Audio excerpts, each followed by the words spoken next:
मुझा सोना कुरान शरीफ में आहे अल अखिल्ला यौमइदिन बअदुन लिबअदिन अदुव्वुन इल्लल मुत्तकीन।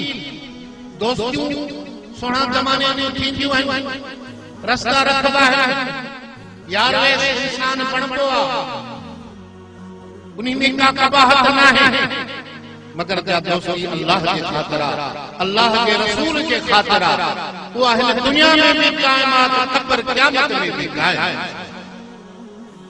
मुझा सोना क़यामत जे ॾींहुं जेके मुर्शिद भाई आहिनि उन्हनि खे हुकुम थींदो तव्हां सुहिणो अमल कयो आहे, तव्हां जन्नत वञो।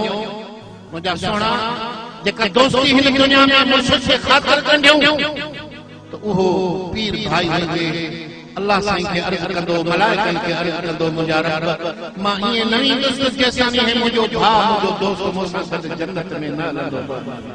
सुभान अल्लाह, इहा दोस्ती आहे मुझा सोना।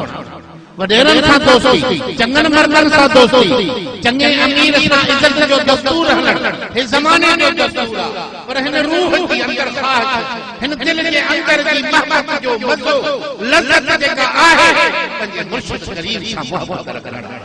सुभान अल्लाह, पंहिंजे साईं सां मोहबत रखण, पंहिंजे साईं सां इश्क रखण, छो त मुर्शिद काना सां मोहबत रखण खुद रसूलुल्लाह सां मोहबत रखण।